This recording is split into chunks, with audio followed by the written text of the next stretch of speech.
far as the plant goes, the Cerastes are usually much smaller.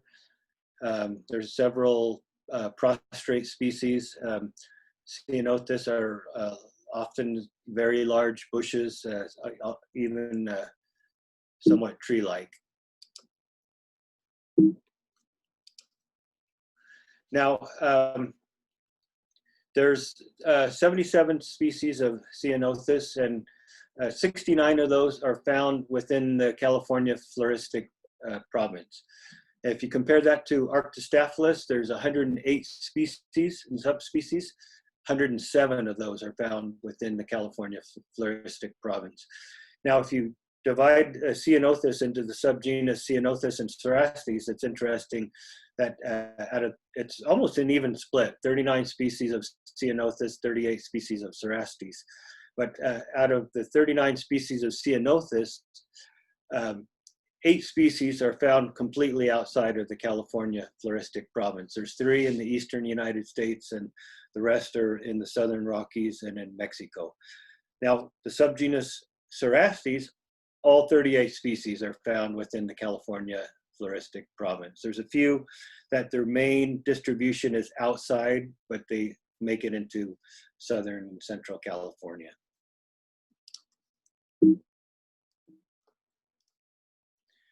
Now, we're going to talk a little later about hybrids. Whenever you have 2 or more species of Ceanothus growing together, it's not unusual to find hybrids. This is over by Colfax on Highway 174. The purple ones there are lemoni, and the lavender, slightly, I don't know what you want to call it, the dingy white, that's a hybrid between lemoni and Untitled or deerbrush. Now, we're going to start with some of the common species in El Dorado County, and starting with the subgenus Ceanothus. This is one that probably most of you are familiar with, Untitled macrothyrsus. It's very common, and it's interesting that in El Dorado County, it almost always has white flowers. But as you go north, starting about Butte County, going northward in the Sierras, you see a lot of lavender flowers, and that actually becomes the dominant color. And the same is true in the Coast Range. Starting at about Napa County, you have lavender flowers showing up, and then everything to the south are white. It's a very wide-ranging species. It goes all the way down into Arizona and New Mexico. And in the south, they're always white. It also goes all the way up to British Columbia. And as you go north, you almost never see white flowers. They're always lavender. Once in a while, you find some real unusual ones, like the one on the right. That's in Plumas County, a pink one. That's about the only one I've ever seen that's really what you call pink. And occasionally, you have mixed populations of white and lavender. This was up in Lake County, near Clear Lake. Now, the variety Untitled is interesting because usually the main variety is the one that's widespread, but actually in this case, the variety Untitled is found only in the Santa Cruz Mountains, mainly on Loma Prieta Peak there, where they had the center of that big earthquake back in 1989. And what makes this different from the variety macrothyrsus are the leaves. And you see the photo on the left, it only has 1 main vein instead of 3. And so that makes it quite different. Now I'm going to talk about some of the more unusual ones in El Dorado County. Now this species, leucodermis, is found only near Somerset in El Dorado County. It's actually a fairly wide-ranging species, but the main population starts in the Central Sierra around Yosemite southward, and also in the South Coast ranges from Mount Diablo south into Baja California. But it makes one appearance going down towards the river there at Somerset in El Dorado County. And leucodermis is one of the thorny Ceanothus. You see there the little lateral branches actually turn into thorns, and they're pretty nasty. There's 3 species of thorny Ceanothus in California. The other one, one of the other ones is also in El Dorado County. It's very common, Ceanothus cordylatus. It's growing on Highway 50 as you go over Echo Summit, also very common around Lake Tahoe. It's a much smaller species than leucodermis. Leucodermis is actually a very large bush. And this is another one that makes a very unusual appearance in El Dorado County. Ceanothus palmeri, its main distribution is down in San Diego County and Riverside County. And it also makes an appearance up in San Benito County to the west of Fresno. It has a limited distribution there. And then it shows up way up in El Dorado and a little bit of Amador County, just a couple populations of it up there. And it's growing in the north, only in serpentine, and down south in San Diego County, it grows in just regular soils. Now, if you see this is actually on Marshall grade going up from Coloma, going up towards Georgetown. And you might think that, oh, it just looks like deer brush, but actually the leaves are completely different. You see on the left there, they have a single vein, which is very unusual for the subgenus Ceanothus. There's only a couple species that have that. And also the margin of the leaf you see is rolled. It's revolute, rolled in on the edges. And they're actually, the leaves are fairly thick and leathery. So if you get a chance to check it out, there's growing right along the road there on the Marshall grade on the way up to Georgetown. And this is another one that it has a little wider range in the Sierra Nevada. It's from about Nevada County, and it goes down into Calaveras County. And it's another plant that has an interesting disjunct range up in the Sierra Nevada, kind of centered on El Dorado County. There's the main population is once again is down in San Diego County and Riverside County there, and it's a little different variety down there. Oliveris is the variety, but they're very similar. And they have these. It's not very common in El Dorado County, but when you see it, you can't mistake it for anything else. You see the hair there on the lower surface of the leaf there. It's just this very dense tomentose hair, which there's no other Ceanothus anything like that. This one is another one that's not very common in El Dorado County. It's a little leaf Ceanothus, and you see the leaves are very, very small. If you want to see this one, you can see it if you go up Ice House Road. Go about, it's about 10 miles up there. Once you get up about 5,500 feet, they have some right along the road there.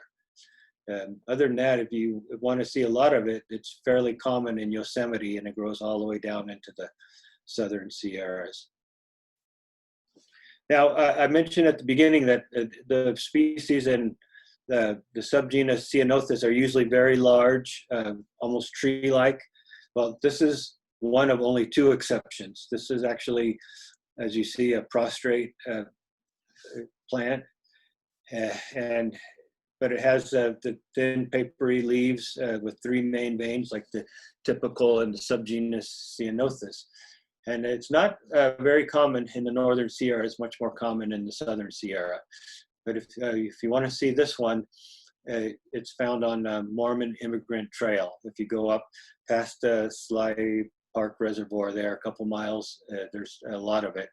Actually, that's where these pictures were taken. It's all over the banks in several places there. Now, this is another very common species, Cuneatus, buckbrush is a common name. And it's very common in Placerville area. And as you see in the Sierra Nevada, it has always these white flowers. They're actually not quite white. It's kind of like a dingy yellowish white, and that's because the center of the flowers is yellow. and so it gives the whole appearance kind of a dingy off-white. Now, if you go over on the Coast Range, there's several varieties of Cuneatus that have lavender flowers. This was taken on Mount Tamalpais, and there's also in the south, in the San Luis Obispo area, there's another lavender flowered variety of Cuneatus down there. The Cuneatus is very wide-ranging. It goes into southwestern Oregon and also down into Baja. Now this variety here, dubious, is another endemic to the Santa Cruz Mountains, also on Loma Prieta there. They have several rare endemic species there on Loma Prieta Ridge there in Santa Cruz Mountains. This one differs from the variety Cuneatus, has much larger, wider leaves. And also if you look at this picture, the flower, the whole bush looks white. It doesn't look that off dingy yellow color, yellow-white. And that's because the center of the flowers is not yellow, it's actually black. So it gives the whole bush a bright white color. Now, another prostrate Ceanothus actually I've switched now in case you didn't notice to the subgenus Cerastes, is prostratus. It's Mahala mat. It used to be called squaw carpet, but I guess that was offensive for some people, so now it's more commonly known as Mahala mat. And you see in this picture, there's a couple different colors here. It's normally just the lavender, like you see in the upper left-hand part of the corner of the photo, but occasionally you can get like some kind of pink and actually almost white flowers. And usually when that happens, it's because Cuneatus is somewhere in the vicinity and they start swapping some genes there. Now, an interesting detail about the leaves in the lower elevations, you see the photo on the right, the leaves have just 3 teeth on the end of the leaf, no teeth around the margins. But as you go into higher elevations and also on the eastern side of the Sierras, you see the center and the left photo there that they have teeth all the way around the margin of the leaf. Those are sometimes referred to as variety laxus. It's not really recognized officially, but they have been described by that name. Now, another prostrate Cerastes to the south is fresnensis. Now, these start about from Sonora Pass Highway south. Actually, if you go over the Sonora Pass Highway, you'll see them growing on the banks there. At about the 4,500 foot level, there's quite a bit of it there around Sugar Pine and Twain Heart. And, you know, if you drive by, you might think that you're just looking at prostratus, but actually prostratus doesn't even go that far south. It only goes down to Calaveras County. And it has a superficial appearance, the habit, you know, that they're similar, but actually it's a totally different species. You see the fruit is much different. It has small fruit with these little thin spreading horns instead of the thick wrinkled horns that like prostratus has. And also the leaves, there's no teeth on the leaves and they're kind of cupped. And so it's actually not even closely related to prostratus. Now, the really good place to see this species is in Yosemite. If you go up the road to Glacier Point, right at the beginning, when you turn off onto that road, there's all kinds of it growing on the banks. That's where the picture on the left was taken. Now, there's a higher elevation species that is very similar to fresnensis. The only real difference is the habit. It's a larger mounding or arching habit. It's called Ceanothus arctostaphylos. And you see, if you look at the detail of the leaves and the fruit, it's almost the same. Formerly, this species was included under Ceanothus fresnensis, but then a while back it was described from Rob's Peak, and actually in El Dorado County is where it was described. It's way up there, about 7,000 feet, growing up there by the lookout on top of Rob's Peak. And it doesn't only grow there, it's also there's a little bit of, along I-80, there's a couple of places where you can see a few plants. And it also grows sporadically in the Sierras down through Yosemite and towards the southern Sierra, but it's not very common at all. If you find some of this, you're really lucky, because unless you know where to look for it, it's very hard to come across. Now, up in the northern Sierras and northwestern California, there's a very similar plant up there that's growing always in serpentine soils. This was taken up in the Scott Mountains west of Mount Shasta area. And there's been a lot of discussion about these plants as to whether they're actually arcuatus or not. I became very interested in kind of sorting out the problem there and seeing, you know, what is really going on, because you know, these plants, interestingly, are always in serpentine, and the first obvious thing is the flower color. On these plants, it's always white.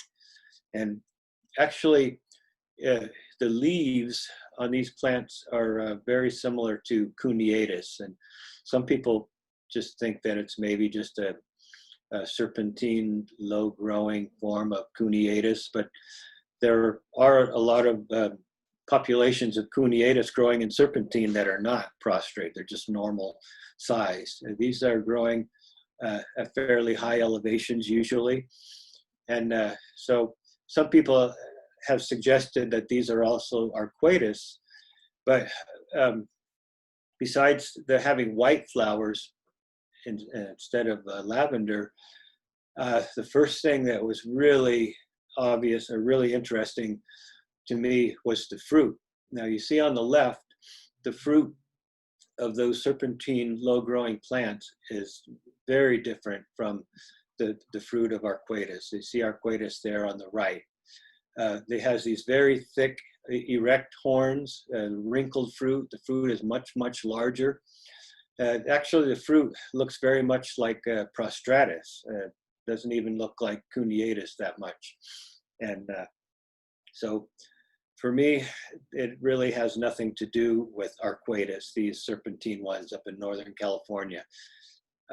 Maybe it could be described as a variety of cuneatus, or possibly even an undescribed species. Now, when I started, what I started to do to sort out the whole problem, I went to CalFlora and looking at all the collections of what people were calling arcuatus. And they easily divided into three different categories. One was the true arcuatus, which grows at high elevation in the Sierra Nevada from about Donner Summit southward. It's in decomposed granite, never in serpentine. And then the other one was the ones I just mentioned, the low-growing ones up in Northern California that grow in serpentine. And then there was a third category, which a lot of people had collected and were calling arcuatus. And the reason, because of the habit, you know, it was like a low mounding plant. So that's why they were calling it arcuatus. But as you can see in all of these photos here, what they're actually collecting were actually hybrids. You see in the upper left, on the left-hand side of that photo, that's cuneatus there. You see it's an erect, you know, tall bush. Right in the middle, just to the right of the cuneatus on the bank there, there's a low-growing plant that's not in flower. That's prostratus. On the right-hand side, you see a very low-growing, white-flowered plant. That's actually the hybrid between prostratus and cuneatus. And the same thing on the upper right-hand corner, the upper right photo. You see the prostratus on the bank there, and then above it, that's a hybrid between cuneatus and prostratus. The same thing over in Nevada County in the lower left, you see the prostratus there, or excuse me, you see the cuneatus, the big bushes there on the bank, and then you see the hybrid growing there, a very nice looking kind of mounding, low growing plant there.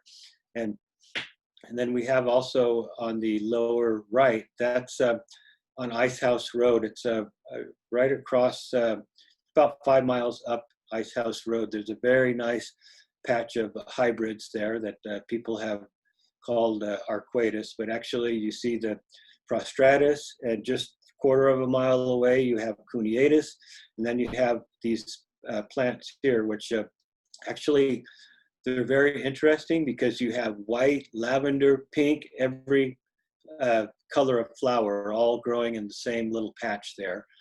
And you also have like big mounding plants, you have completely prostrate plants, you have prostrate plants that are typical of prostratus, but they have white flowers. So it's like the whole hybrid swarm growing right there. And it's, I think the road, it's just adjacent to, I think it's called Mill Road or something like that. I can't remember the name, but it's about 5 miles up from Highway 50.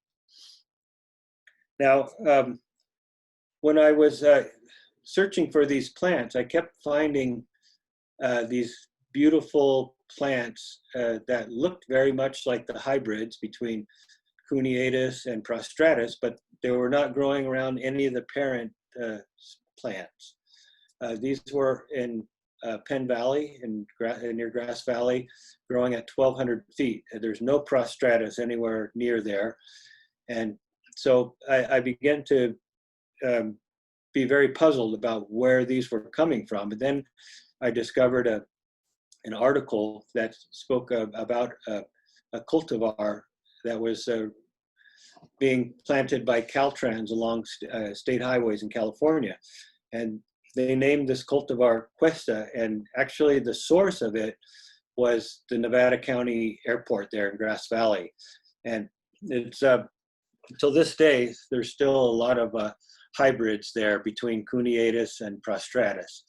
And they actually selected 60 native plants, and they tested them as far as ornamental value, establishment, and maintenance, and this was their favorite pick. And so they started planting this all over along highways in California. So if you see these growing, actually their source is a hybrid up in Grass Valley, near the Grass Valley Airport. Now, I have the old Ceanothus book that was published in 1942. And at the back of the book, they have names of hybrids and names that have fallen out of use, that are no longer recognized. And they had this one here, Ceanothus bakeri. And I live in Gardnerville, Nevada, about 20 miles south of Carson City.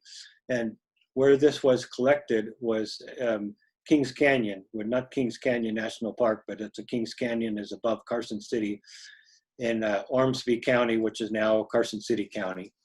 And I became very curious about this because they were calling it a hybrid between prostratus and cuneatus, or possibly Gregii vestitus, which now has a different name. It's Pauciflorus. But I instantly ruled out that possibility because Pauciflorus, the nearest location to Carson City, is down by the Walker River, down in Mono County. That's about 70 miles away. Also, cuneatus, which seemed very strange because it's a western foothill species. There's none in the Lake Tahoe Basin, and even less on the east side of the Sierra, like Carson City. So I began to wonder what this could be. It was last seen in 1902. And so I was keeping an eye out for it. I searched Kings Canyon, it was not there. And then about 8 miles away, actually near the shore of Lake Tahoe, I found it. It had not been seen since 1902, and I was very surprised when I found this. And as you see here, the leaves on the right, they look very much like cuneatus. Also, the fruit looks like it would be cuneatus, but there was no cuneatus around. So what exactly is this was the question. Now, this is comparing it to the original 1902 collection. On the left is the plant that I found. I actually got Dylan Berg, he's the expert on the Cerastes ceanothus, to check it out. And he said, yeah, this is definitely the plant that was seen in 1902. And so the question remained, you know, what is it? Is it a species, or is it really a hybrid? And so I went to look at collections of Cuneatus to see where exactly it is, if there's any on the eastern side of the Sierra. And actually, there are some large populations east of the Sierra Cascade Crest. You see on the left, that's Mount Shasta in the background is growing there with western juniper, sagebrush, and they have a very large population of Ceanothus cuneatus there. And it has a very obvious channel to get there through the Pitt River. The Pitt River actually forms on the east side of the mountains, and it winds its way across the Cascade Mountains and drains to the ocean. And a lot of plants make it through that gap and invade the eastern side of the mountains there. You have gray pine growing there with western junipers, which is a very unusual sight. Now, I've discovered that the same thing happens with the Feather River. If you're familiar with the Sierra Valley north of Reno, Loyalton and those little towns that are in the Sierra Valley, they're definitely on the east side of the crest, but they drain to the west. The Sierra Valley actually drains through the Feather River Canyon. It finds its way through the mountains to drain to the west. And the same thing happens. You have a lot of plants that make it through that gap and start invading the eastern Sierra in that area. You're still 55 miles away from Lake Tahoe, but as you see in that photo in the center there, you have Cuneatus and you also have a hybrid right next to it. And that hybrid was very similar to those plants in Lake Tahoe. Now, could they have at one time spread south 55 miles to the Lake Tahoe area? Well, that was a good question. And then a couple years ago, I was working down by Markleyville, and I see these plants that look like Cuneatus. And so I take a closer look, and sure enough, that's actually 35 miles south of Lake Tahoe. And the only way that those could have really gotten there is from spreading south from the populations up by the Feather River, because the Sierra Nevada and the Markleyville, Alpine County are actually very high. There's no way for plants from the foothills to come over the mountains there over Carson Pass. So apparently those plants in Lake Tahoe that are called Bakeri are what's left of populations of Cuneatus that once invaded the Lake Tahoe Basin. And now the only thing that's left are the hybrids that actually are reproducing on their own. So I thought it was a very interesting discovery, and actually we had it published in Madroño magazine back in a few years ago. Now, there was a few other plants that didn't fall into those three categories, the hybrids, the serpentine plants in Northern California, and the true arcuatus. And one of them is found down in Calaveras County. It was first noticed back in the 1900s, and it's just growing in a limited area down there in Calaveras County. And it's a very interesting plant. You see the flowers are very deep lavender colored, and the name Conifers has to do with the fruit. Now you see the horns are actually very tightly oppressed to the fruit, and that's where it gets the name Conifers. Now it's interesting because Calaveras County is the southern end of Ceanothus prostratus, and just south of there you begin to have Ceanothus fresnensis. And these plants actually combine characters from those two and also from Cuneatus, from three different species are kind of combined into these plants. But it also has some unique characters like the fruit. None of those three species have fruit like that. You see the leaves on the right, they have very dense hair on the lower surface of the leaves. That's also a unique character of these plants. And it's the seed from these is very fertile. I I'm growing it. I have no trouble germinating seeds, plants from the seed. So it's a very interesting plant. Now, you probably, some of you are familiar with this species. This is another low-growing endemic, only growing in El Dorado County. This is on the Pine Hill Ceanothus rodrickii.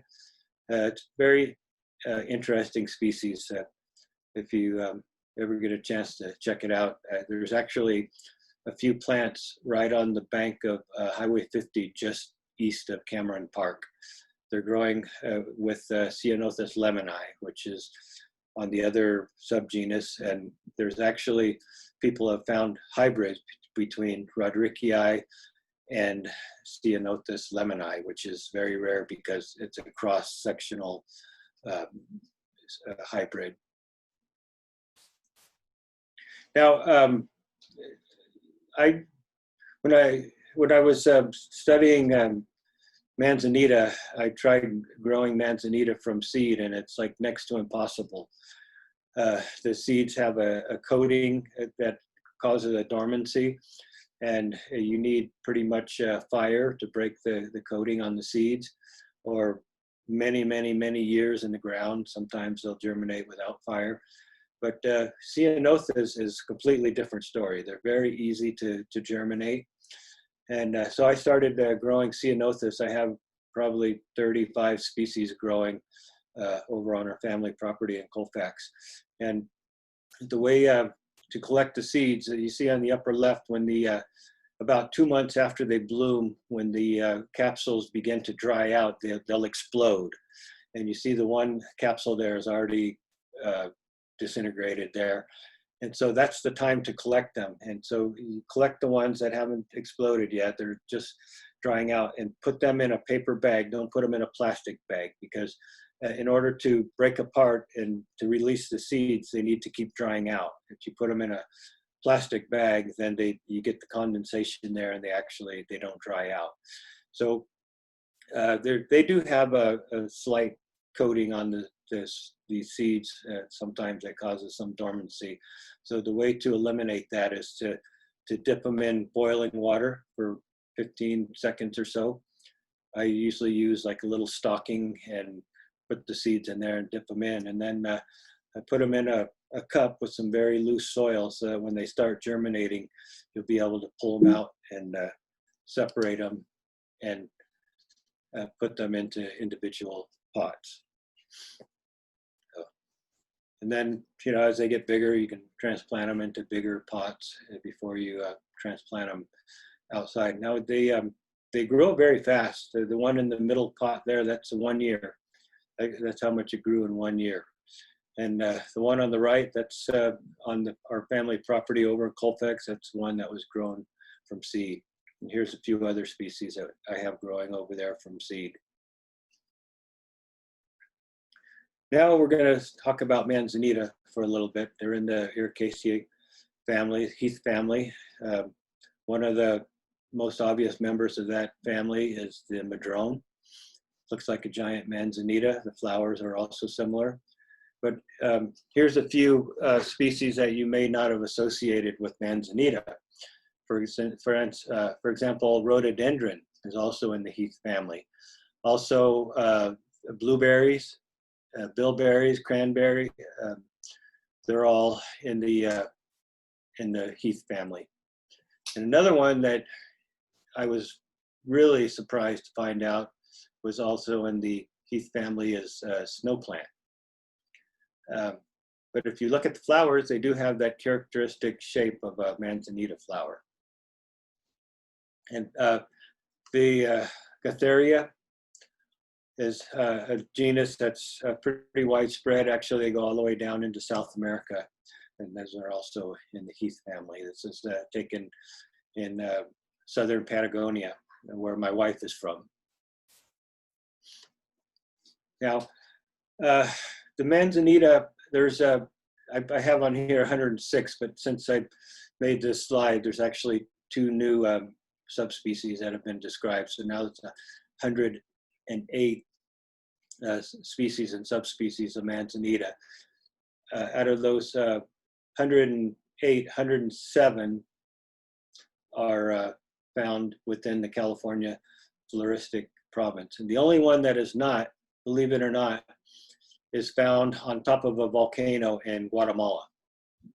And it's actually Arctostaphylos uva ursi, which does grow in California, but that particular subspecies of it is not in California. And uva ursi is the northernmost manzanita. It grows all across Alaska, northern Canada, and also it's the only species that's found outside of North America. It grows all across Europe and Asia. And so it's actually, uva ursi is the northernmost species and the southernmost species. Now, 60% of Manzanita are local endemics, which is an extremely high amount for a genus. And you see down here on the left there, each species usually is confined to a specific soil type. And here in the San Luis Obispo area, you see there's about 13 species down there, and they're all confined to their little niches of different soil types. Now, one of the most useful characters to distinguish Manzanita are the nascent inflorescence, these little structures that become the flowers, or that the flowers are formed on. Now, what makes them so useful is that they're on the plant almost year round. As soon as the new growth comes out, these things they come out. And so they're there all summer, all through the winter until the flowers bloom the next spring. And also, as you see in these photos, they're very unique with each species. They're very different, one species from another, these nascent inflorescence. Now, just comparing El Dorado County with some of the nearby counties, El Dorado County has a pretty good amount of Arctostaphylos manzanita. Actually, it beats Nevada County by 3 species. It's right up there with Butte County. The county that has the most species is Monterey County, followed by San Luis Obispo County. Monterey County has 20 different species of manzanita. One that you're probably very familiar with is Viscera. It's very common in El Dorado County. You may not have known it, but there's actually 2 varieties of Viscera, both growing in El Dorado County. This is the very common one here. It's glandular. The pedicels to the flowers are sticky. You can kind of see it there on the photo. If you touch it, they're sticky. The fruit, however, is not glandular. There's no glands on the fruit, and the leaves are not glandular. But on the left-hand side there, if you touch those nascent inflorescence there, you'll feel the stickiness of the glands there. Now, the other variety is, the other subspecies is Mariposa. It begins in El Dorado County as the northernmost occurrence of that. And then as you go south through the central and southern Sierra, there's actually mixed populations of both varieties. Now, how do you tell them apart? Well, it's very, very easy. All you got to do is touch the leaves. You can see that on this photo how sticky they are. And if you touch the leaves and they're sticky, then you got subspecies Mariposa. In El Dorado County, there's only a few up on Peavine Ridge is the only place that it's been seen there in El Dorado County. Also, look at the fruit there. You can see how sticky they look. They're also very glandular. The subspecies Viscera, which means sticky, are actually the ones that are not sticky. I don't know why they named it like that. Now, this is a very interesting species. It's really overlooked. Most people, they see this Milwaukee, this species, they just think that they're looking at Arctostaphylos viscera, white-leaf manzanita, because it's very white-leafed species, but actually it's very distinct. One of the things that make it different, it has a burl, very large burl. Also, the fruit is much larger than chocolate covered, not chocolate covered, don't eat them, chocolate colored. And so you see these fruit, you can't mistake it with the fruit from Visita. Also, you look at the nascent inflorescence on the right there, they have these very leaf-like bracts. Visita doesn't. I'll show you, there's Visita there, see that on the left compared to that. And also, there's no glands on Mawaka. So when you touch those nascents there on the right, they're not sticky at all, very clean. There's no hairs, no glands on the species. It's a very interesting species.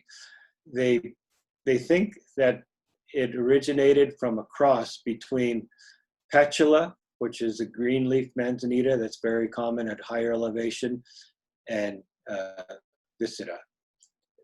So if you want to see these, there's actually several places where they grow along Highway 50. One of the easiest places to see it along Highway 50 is right along the river there at Whitehall. It's a little tiny community. They're growing on the north side of the Highway 50 there. There's a patch of them. Arctostaphylos manzanita, subspecies Manzanita.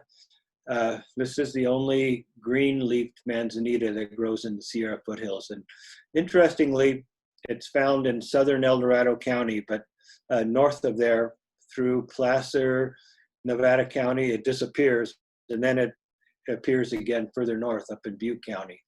So there's an interesting, about a 50, 60 mile gap there in its range. It's actually a very large manzanita.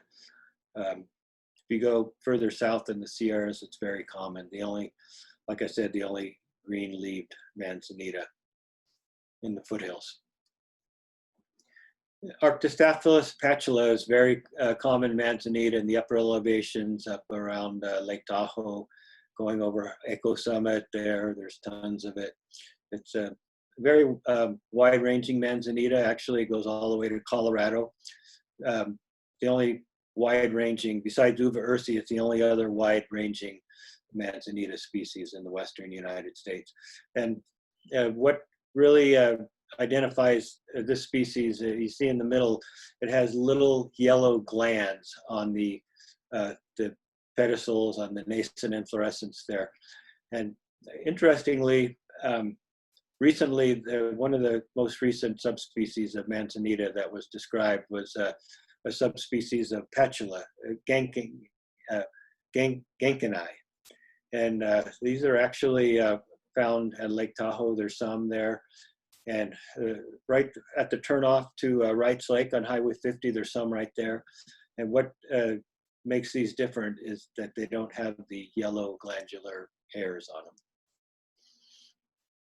This is the only prostrate species of Manzanita growing in the Sierras, Nevadensis. This is growing up above Carson Pass. Now, I'm sorry, it's not the only prostrate species of Manzanita. There's actually Uva ursis, like I mentioned, is wide-ranging species up in the north, Canada, Alaska. Now, in the Sierra Nevada, it only occurs at one location, and that is up above Convict Lake on the eastern Sierra. This is Mildred Lake. It's 10,000 feet, and it's interesting that it occurs there because the nearest location besides these ones is actually 400 miles away in the Ruby Mountains of Nevada for this particular form of Uva ursi. So it's interesting how it got to that one single location in the Sierra Nevada. This is in the Sierras, there's not too many narrow endemics for Arctostaphylos. Most of those are found in the coast, but there are two narrow endemics in the Sierra Nevada. And that's one of them is Myrtifolia, found very close by to Placerville down in Amador County. It's a very, very just unique, distinct Manzanita. See on the left there, those very long hairs. That's one of the things that distinguishes it. Its only close relative is one that grows on the California coast, Nummularia. And actually this and Nummularia, at one time they were actually in a different genus from Manzanita, and then they were later included in Manzanita. And the bark there you see on the right is also very interesting with the white bark instead of red in a lot of plants. And there's actually two different populations of this, and the ones I own are very small, low-growing plants. And then if you go up above San Andreas, there's another population up there, and it's interesting because they're much larger plants. Some of them are up to 6 feet tall, and they're growing with several other Manzanitas. You have Mawaka, Viscera, and Arctostaphylos manzanita. You have 4 species growing together there. Unfortunately, during that big Calaveras County fire they had about 5 years ago, almost the entire population up there was burned. And you can see how close they are actually to Placerville, because there's that view there that's just south of Placerville. You can see it in the photo. So, you know, they'll grow back, but actually the larger plants were all burned in that fire. Now the only other narrow endemic in the Sierra Nevada is also another very interesting species, Nisinana. The Eldorado manzanita is what the common name is. And it was originally only known from 7 locations in El Dorado County. Later, it was found very close to the Sonora and Tuolumne County. And so El Dorado County, lost its monopoly there. It's found also in Tuolumne County. And what makes this one so distinct, you see the bark there, doesn't have your typical smooth bark, like peeling bark like Manzanita. It actually has rough bark. And there are a couple species on the coast that also have that, but this is the only species in the Sierra Nevada. The flowers, the color is variable, but they have some very, very deep rose-colored flowers, some of the plants up there on Pojo Ridge. And speaking of your monopoly on the El Dorado manzanita, now it's also been discovered in Placer County. Mike Vasey, he's the main expert on manzanita. He told me that he had gone camping up at Hellhole Reservoir years ago, and he saw some Nisinana up there, El Dorado manzanita, but he'd never collected it, and he didn't remember exactly where he saw it. So I went up there a few years ago looking for it. I couldn't find it, and so then I gave it one more try, and finally I found them. The reason why this apparently has never been discovered is you see here in this photo, this is the entire population. And as you can see, it's completely 100% surrounded by Arctostaphylos viscera. The greener ones in the center there, that's the Nisinana. And that's the entire population. It's about 20 plants or so. And I looked all up and down the ridge there. This is up on Mosquito Ridge, and just it's only actually 10 miles from Cock Robin Point in El Dorado County, which was the previous northernmost population known of Nisinana. And so I collected this and deposited a collection in the UC Davis collection there. So there is an official collection of it now. Now, one of the most interesting places for manzanita that I know is up in Placer County. This is just off of I-80 if you get off at the Drum 4-Bay exit and just go up a mile or so. And what makes it so interesting is you have for one thing, you have 4 species of Manzanita growing together. You can see them, all 4 of them in this photo. On the left, you have Nevadensis, the prostrate one. The big green bush in the middle is Patula. The lower left is Viscera, and the white one in the back is Mawaka. And so when you have 4 species of Manzanita growing together, well, you get all these really unusual hybrids. And there's just acres and acres of hybrids up there. And you see here, these are prostrate plants, but they have white leaves, like Mawaka and Viscera. They have every shade of green growing together in prostrate plants. This is another patch here, which is a little bit taller. They're still pretty prostrate, but these have burls. And the fruit looks like Mawaka, but they have this prostrate habit here. So it's a very interesting place.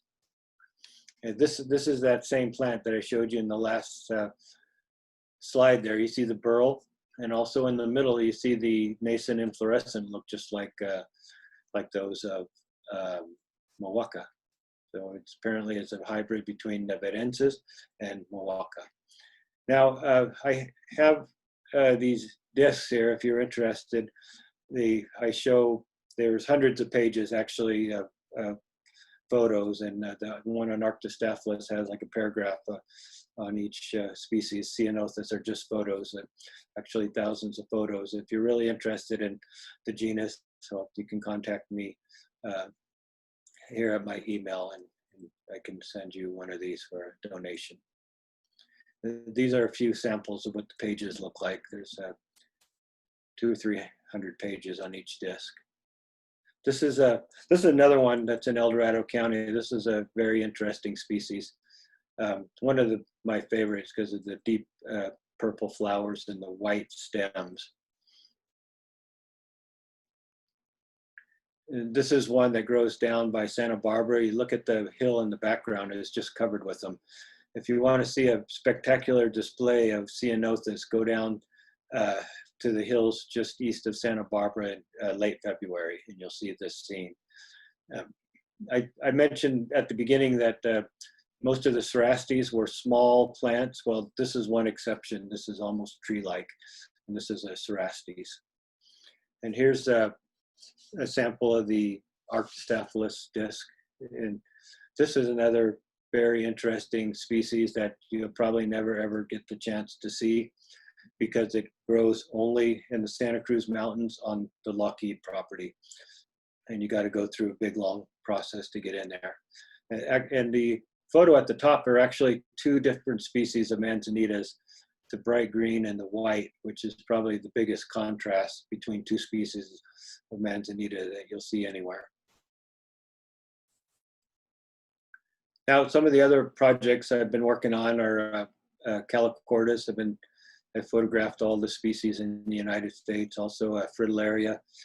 This year I'm working on the Brode. I was actually, today I was down by Chinese camp in Tuolumne County. There's a really narrow endemic growing there. So anyway, so that's all I have. So I can hand it back to Kathleen, or if you have any questions, now's the time. Got a question. Let's see what I'm seeing here. It says, thank Jeff for a wonderful talk. Really enjoyed it. Excellent presentation. Definitely interested in the discs. How about I just unmute everybody? See if I can do that and let people ask their questions. I think it's a small enough group that we can do that. Let's see. How do I do that? Well, does anybody have a question they want to put into the chat section? I have one question. At native plant sales, there's often different hybrids, like there's concha, I guess they're cultivars actually. Do you think it's bad when we live on the interface, you know, not that far from wildland areas, to be bringing those kinds of cultivars in if the Ceanothus hybridizes so easily? I think the chances of it actually escaping and taking over are very, very slim. I have, like I mentioned, about 30 species growing in Colfax on my family property. There's 4 native species growing there. And there are a few hybrids between the natives. They're between Integerrimus and lemoni. There's a couple hybrids, but from my plant, there's not been one hybrid so far. So I think you're pretty safe. Thank you. Mm-hmm. I have a question. Yeah. And this is embarrassing to confess. I need to go back to the very beginning of your talk. You talked about. Do it. Yeah, can everybody hear me? I hear somebody else speaking. Okay. The difference between the Ceanothus and the Cerastes. Uh-huh. I don't quite get that. I mean, are they the same or what? But yeah, it's one genus, but they're divided into 2 subgenus. Okay. But they're still called Ceanothus, even if they're actually a Cerastes. Yeah, I was just using Cerastes just to distinguish between the 2. They're actually very distinct, and once you learn the differences, you can't confuse them. You never have any doubt whether you're looking at Cerastes or Ceanothus. Okay, I think I get that then. All right, thank you. Anybody else? I have a question. How did you choose this as an area of interest? Did it just sort of appeal to you, or did it? I mean, how did that come about? Because it's very specialized. Well, Manzanita are, everybody knows Manzanita. They're very beautiful, very recognizable. And, I've always had an interest in plants. My dad was a forest ranger. He worked for Tahoe National Forest in Nevada City. And I grew up in Grass Valley, outside town, and always searching for plants in the woods and behind my house. And so I was very interested in conifers, and I gave a talk down in UC Santa Cruz, and Mike Vasey was there, and he's the guy who's the main expert on Manzanita, and he goes, "Oh, you should take pictures of Manzanita." And yeah, you're right. Yeah, I should.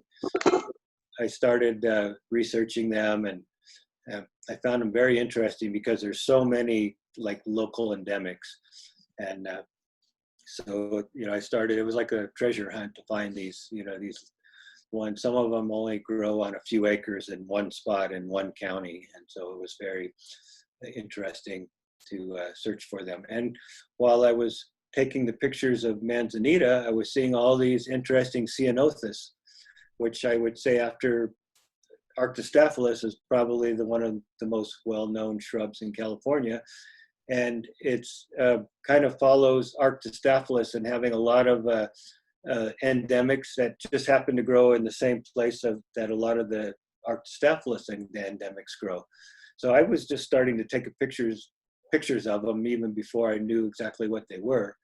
And then after I finished the Manzanita, I thought, I should look into those. Then I started researching it and taking pictures of the Ceanothus. Have you consulted with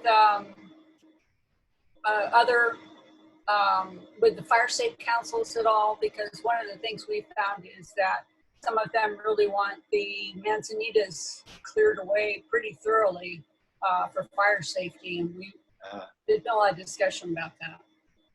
Yeah, that's they do tend to take over and form big thickets, and if you have a fire, then they just come right back. So, because actually after a fire, it's just like they come up like grass everywhere, because the seeds actually fall into the ground, and they'll be accumulating for 40 or 50 years, and there'll be like a whole seed bank there. And some of them are actually very deep buried by the time you have a fire, and so they all germinate at the same time. I have a comment and a question. Can you hear me? Yes. Great. First of all, I want to say that your ID photos are really excellent. I mean, they're some of the best I've seen. I mean, I've never seen such a clear presentation of seeing the differences. Excellent. Kudos for that. And then the question I had, because I'm not a full-fledged botanist, and it may be a dumb beginner's question, but when you have hybrids like that area you showed where you had, you know, the 4 Manzanitas, and then you said there were all these hybrids amongst them or whatever. Mhm. How is it that those hybrids don't wind up being individuated as separate species? Well, that's a good question, because that actually is probably the way a lot of species came about. Because actually, a lot of times a hybrid will, when new hybrids are unstable, they're like variable, but sometimes they'll end up stabilizing and kind of like settling on one set of characters, and a lot of times those will become the dominant species, and they'll actually end up crowding out the original parents. And so it's like I mentioned about Mawaka, the Indian Manzanita. They actually did a big study on those up in El Dorado County, up on Peavine Ridge, and it was proven that actually was originated as a hybrid between Patula and Viscida. And they were able to, genetically prove that that's the way where that species came from, and then it stabilized and started spreading on its own. So at what point does it become, is it considered a species rather than just a hybrid? Well, when they say it becomes stabilized, that that there's not like a lot of variation, the characters, and it's reproducing on its own, and then somebody decides to describe it. I see. Thank you. Mm-hmm. I have a couple of comments. This Yes. is Deborah. Can you hear me? Yes, I can. Oh, good. Regarding Milwaukee, at the CNPS conference in 2018, Steve Sirconic presented genetic evidence that it is not a hybrid. It does not have the hybrid characters that would indicate it came from its progenitors.